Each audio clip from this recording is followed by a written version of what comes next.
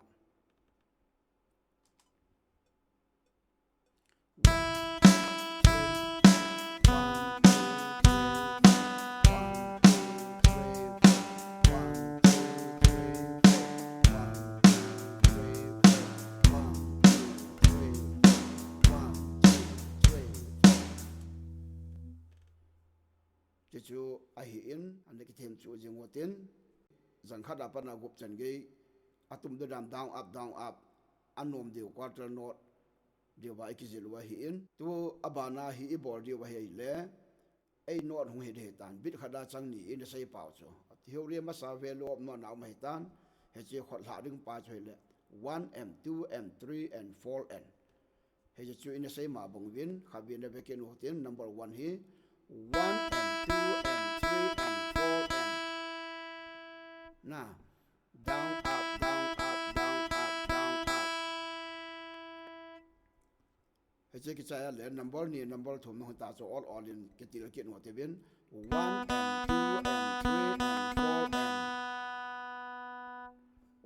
and 2 and 3 and 4 and 1 and 2 and 3 and 4 and 1 and 2 and 3 and 4 and 1 and 2 and 3 and 4 and 1 and 2 and 3 and 4 and to a hi biting zau nai lo wa ma sai bol bung wa chu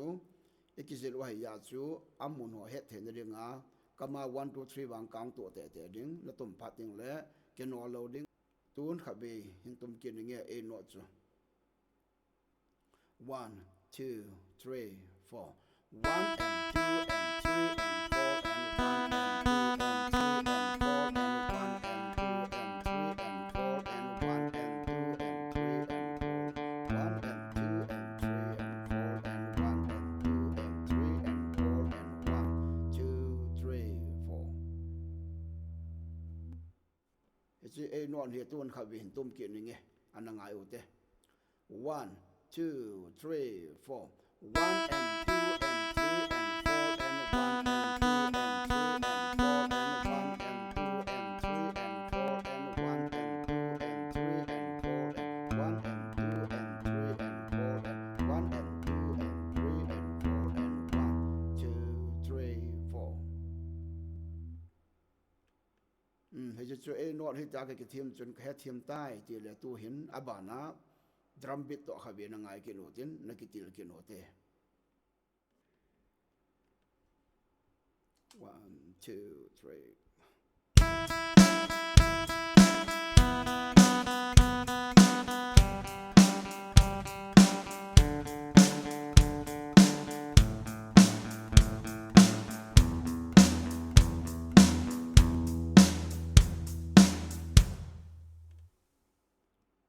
chu het the de wa tam 1 and 2 and 3 and 4 and normal tempo khat chu is using ngai to 100 cha tempo hi 100 tempo hi in